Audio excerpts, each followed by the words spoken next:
Ayo. Oke. Kalau kita bilang pipa berpengaruh, amat sangat berpengaruh. Contoh misal pipanya kecil. Kita bilang 2 inci nih. Diameter 3 kita kasih 2 inci. 2 inci itu paling kuat ya sekitar 5.800 sampai 6.000 liter. Tapi air masuk 10.000 atau 7.000 lah. 7.000 liter itu udah pasti air lubar. Kenapa? Karena air yang keluar dengan air masuk nggak seimbang. Itu udah pasti.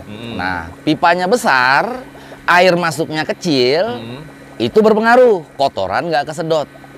Nah, jadi perhitungan pipa itu amat sangat penting kalau buat kolam ras. Paling penting. Nah, di sini cara juga kerjanya sistem ras ini gimana nih, Pak? Oke. Ini kayaknya nggak ada SLO-an kayaknya kelihatannya. Gimana nih cara kerja? Misalkan ini dari kolam nih. Oke. Nah, di sini yang baru running 5 kolam ya. Iya. Di sini kita pakai diameter 3. Nah, sebanyak diameter 3 ada 5 kolam, masing-masing satu kolam itu satu diameter 3. Masuk ke pipa yang saling terkoneksi. Jadi di bawah ini ya. Di bawah bisa dilihat. Nah, di sini. Nah, ini dia. Ini ada stop krannya. Kalau misalnya kita mau panen, ini nanti tinggal ditutup, airnya dibuang, ambil ikan. Jadi kolam lain nggak keganggu, filtrasi tetap jalan. Nah, dari bottom drain ya, yang pipa yang di bawah itu bottom drain. Dari bottom drain itu terkoneksi sampai ke ujung karena kita punya filter dua input yang saling terkoneksi. Jadi di ujung sana masuk, di ujung sini masuk. Kita mainnya di 4 inci, oper langsung naik di 6.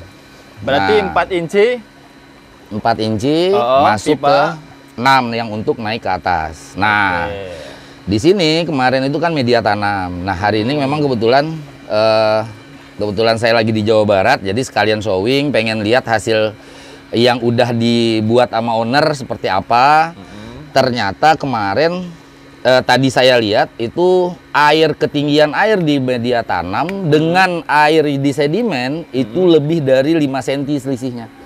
Lebih dari 5 cm. Artinya air yang masuk ke sini itu agak sedikit terhambat. Ini kondisi baru 5 kolam. Kalau nanti udah jalan 10 kolam, nah kalau udah jalan 10 kolam itu udah pasti air lift nggak bakal maksimal. Kenapa? Karena airnya yang di ujung di pipa di bak pembuangan kembali ke kolam itu bakal lebih rendah. Nah, lebih rendah, angin yang ditolak akhirnya kalah. Jadi hanya ngeluarin angin, airnya dikit banget. Nah, filtrasi nggak tercapai. Jadi ini tadi saya minta dibongkar dulu, kita perbesar lubang bioporinya supaya nanti ditutup lagi sama pasir malangnya baru running. Nah, berarti pasir malangnya yang rada kasar, kasar. Ya? Pokoknya dia nggak boleh tersumbat. Jadi waktu tadi kita buka itu banyak yang halus itu nyumbat karena ini sayatannya kecil. Jadi pasirnya itu banyak yang nyumbat. Itu yang bikin air itu kurang. Sirkulasinya kurang. Nah, nanti dari sini berarti kayak gini ya? Iya, benar. Untuk media tanamnya. Betul. Jadi air itu nanti keluar dari sini ya. Dari sini keluar air, tersaring dia ke bawah, pindahlah ke sedimen. Mungkin di konten sebelumnya juga Kang Agung juga udah lihat ya bahwa ini full sampai ke lantai itu udah jernih. Dari sini aja udah cukup. Artinya sebenarnya filter selanjutnya ini tidak terlalu penting kalau cuman kita ngejar jernih. Nah, dan warna udah dipastikan aman. Warna. Nah, ini masuk ke sininya ini kan ada itu. Ada selah ya. Nah, di bawah ini bisa dilihat ya. Nah, ini ada pipa 6 inci nih, kita ngambil dua pipa 6 inci. Posisi dari bawah itu dari bawah. Dari di sini ada elbow turun langsung pindah ke vortex. Jadi ini sedimen tanpa media, vortex juga tanpa media, air di sini masuk dari samping. Jadi dia muter. Fungsinya muter ini kalau misalnya ada kotoran yang masih belum kotoran halus saja, kotoran yang lolos itu tetap bakal ngendap di sini. Tapi itu durasi lama, bisa sampai 2 bulan mungkin, itu belum tentu kita nge-backwash ini. Nah dari sini airnya penuh, pindah ke jaring nelayan. Ini jaring nelayan belum ada kita cuci. Kelihatan ya, ini kebetulan 2 hari ini kemarin ada masalah di pompa. Jadi kita off filter, sekalian saya benerin. Nah ini pindah. Ini dari jaring nelayan pindah ke cutness. Cutness, nah ini harus aerasi, cuman lagi dimatiin dulu aerasinya. Dari cutness, ini biologis ya. Biologis, pindah lagi di sini batu gombong. Batu gombong juga ini kita fullkan batu gombong. Kita ngejar memang biologis itu dominan. Nah, supaya si ikan lebih ngerasa air ini lebih ke alamnya dia gitu. Jadi nggak terlalu ngejar filtrasinya yang benar. Lanjut dari sini baru ini pH buffer. pH buffer kita outdoor. Outdoor, jadi udah pasti curah hujan segala macam. Yang artinya pH swing udah pasti terjadi.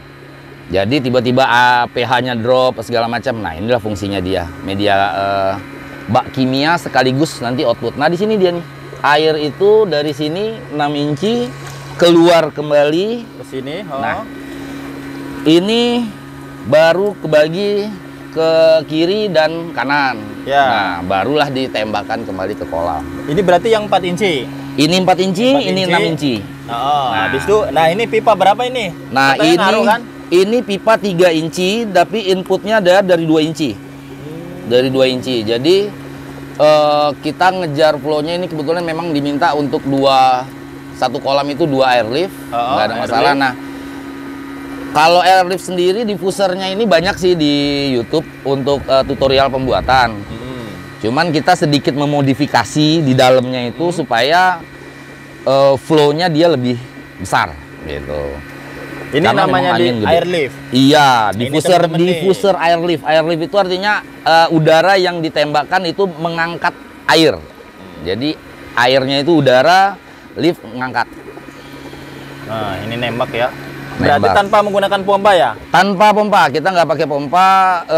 Sekarang kalau kita ngomong pompa, ini ada 1, 2, 3, 4, 5 dikali 7.000 liter. 7.000 liter berarti 35.000.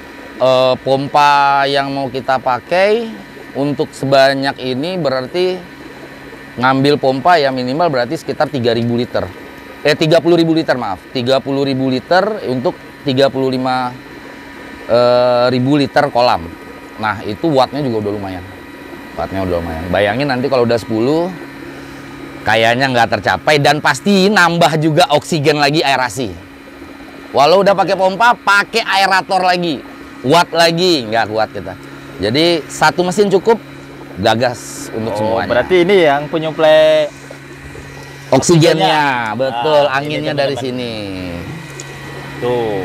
Nah, jadi kita juga nyetel kan. Nih di sini ada setelannya, anginnya. Ini sengaja memang nggak kita fullin. Kalau kita full dengan kondisi filter lagi lagi di maintenance, Iya. ini luber. Air masuk itu over lebih besar daripada air yang keluar. Nah, itu yang kalah. Walaupun padahal 3 inci itu lumayan besar ya tarikannya, tapi tetap kalah. Nah, ini menurut Bapak yang banyak yang beredar ya di Iya. media sosial yang SLO itu, apakah optimal atau enggak sih, Pak? Sebenarnya, Pak. Oke, kita pakai sistem bottom drain ya, Kang ya. Iya. Saya lurusin dulu nih bottom drain SLO. Jadi SLO itu solid lift objek kalau nggak salah tadi tolong direvisi. Jadi dia itu menyedot air dari dasar Ya. ke atas. Kalau kita bilang efektif, bisa nggak? Nah, efektifnya gimana? Cara efektifnya udah pasti air yang masuk ke kolam harus benar-benar besar. Besar, agar nyedot ya. Agar nyedot. Kita ambil perumpamaan. Ini sekarang saya sering dulu tuh, saya udah lama banget sebenarnya nggak mau main filter, cuman ini karena kebetulan roasted minta lagi ya udah. Kita ambil contoh sedotan boba. Ya, boba. Kalau ngisepnya dikit, bobanya nggak kesedot kan? Iya. Kita harus nyedotnya kuat tuh. Artinya air tuh harus kuat keluarnya, baru bisa itu kotoran yang di dasar itu ketarik semua. Tapi apa ada yang kesedot? Ada, tapi nggak maksimal. Nggak maksimal. Bottom drain gimana? Bottom drain walaupun airnya kecil, asal itu dibikinkan jadi arus dia muter sampai ke tengah, tetap akan kesedot. Nah itu bedanya. Jadi benar yang Kang Agung bilang, banyak kan ya konten-konten yang saya lihat nih, video-video, wah rame lah, ribuan lah bisa kita bilang. Oh airnya kecil aja tuh masuknya pakai SLO, udah aman airnya, lantai bersih. Mohon maaf banget, kayaknya itu konten doang. Tapi kalau kita mau ngomong jujur, sedotan nggak dapet, itu aja.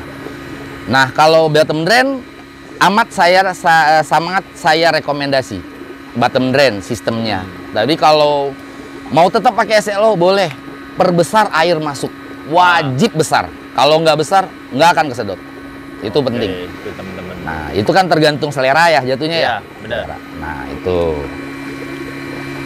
Lihat ini teman-teman. Ikannya udah kelihatan besar ya. Dulu tuh waktu aku kesini masih kecil. Cepet banget. Umur berapa nih? Ini aduh itu Rosid lah ya yang ini ya, yang punya lah ya.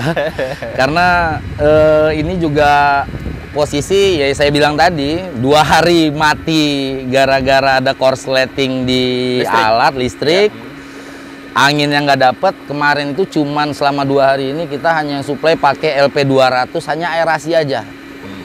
Tadi malam jam 3 jam 4 ya nyampe di Subang, beresin pompa, hasilnya airnya kayak gini. Dan ini kondisi filter dari sejak jam 4 itu kita udah langsung beresin ini, filter nggak jalan sempurna nih, tapi air masih kondisinya seperti ini. Iya, masih bagus ini, masih lumayan jernih. Masih lumayan jernih, padahal anginnya itu cuma 1/4 ini Kang. Anginnya cuma 1/4 kita buka, nggak kita buka maksimal. Jadi kebantulah itu fungsinya bottom drain tadi, dia sanggup menahan. Nah ini dia. Nah ini Bapak ini kan mau filter ini mau pakai 10 kolam ya? Iya buat 10 kolam 3 sama diameter 4 ya nanti? Betul, diameter 4 ada 5 nanti. Nah ini berapa persen Pak dari kolamnya? Oke, kayaknya saya mau luruskan dulu. Iya. Kalau masalah persentase perbandingan filter, banyak yang beranggapan filter itu wajib 30% dari volume total kolam. Total kolam, ya benar. Terus air yang masuk ke kolam itu harus 3 kali lipat dari volume kolam. Nah ini kita yang informasi umum ya, yang beredar. Mohon maaf, kayaknya saya nggak pakai yang kayak gitu. Saya hanya berpikir bagaimana untuk bisa mengolah airnya itu semaksimal mungkin. Ini bisa dipakai setengah, bisa. Cuman masalahnya nanti adalah setengah dari ini nih. Kita bilang ini kan 2 meter ya, 2 meter. Kalau lebarnya semeter bisa? Bisa. Tapi maksimal apa tidaknya untuk tebar padat, nah itu terbalik. Jadi baliknya lagi, ini kondisi ikan 200 per kubik. 200 ekor per kubik.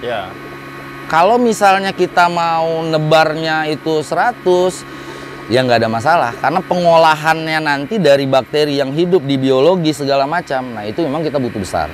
Kalau sekarang ini memang tidak sampai di 30%, apalagi nanti tambah kolam ya, nggak nyampe 30%. Nggak nyampe 30%, tapi kita mengejar flow airnya imbang dengan bottom drain tadi. Air masuk, air keluar, imbang, kotoran di lantai aman. Ini cuman nggak kelihatan lantai kolam karena filternya gantung ya istilahnya. Benar. Waktu Kang Agung ngecek pertama kan sampai ke lantai itu kelihatan ya, sampai kelihatan.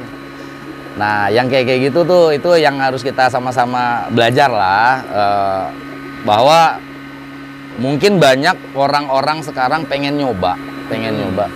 Bagus sih sistem kayak gini, lebih praktis.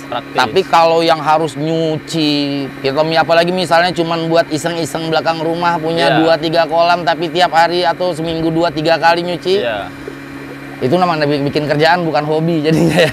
Jadi kita kalau ras Kita balikin, apalagi ras ganti air, saya pernah dengar juga. Iya. Oh, kalau ras itu harus ganti air sekian persen. Kayaknya kita balikin lagi, ras itu recirculating aquaculture system, artinya air yang digunakan terus-menerus, berulang kali. Bukan redripping, air yang diganti terus-menerus. Nah, ini kita nggak pernah ganti air. Nah, ini rencananya mau berapa bulan atau berapa minggu ini, Pak? Insya Allah. Untuk perawatannya, untuk nyuci filter. Untuk kalau nyuci filter kita nggak pakai ya. Paling ya itu tadi media tanam. Kalau udah terlalu solid banyak kotoran di atasnya, kita bakal backwash, bukan backwash ya. Ngambil kotoran atasnya aja itu bisa terakhir 70 kilo pakan. Jadi bukan ini bukan hitungan berapa hari berapa minggu, tapi 70 kilo pakan dari bibit sekilo 80 ekor. Nah, jadi dan itu dengan kondisi pipa tadi masih halus, sekarang udah gede, nggak bakal. Bisa sampai 150 kilo mungkin pakan habis, baru dia bisa mulai maintenance. Nah, ini untuk atas. kelihatan nih, keluar ya? Ya. Kotoran nih teman-teman. Berarti hitungan kilo berarti ya? Hitungan kilo pakan. Kalau saya ngambilnya hitungannya kilo pakan dulu, karena kalau kita ngomong hari ini posisinya kolam ini rutin seminggu itu sekali puasa. Nah, jadi permintaan yang punya gimana caranya jangan bikin dia capek. Cuman itu aja. Nah, ini lihat nih teman-teman.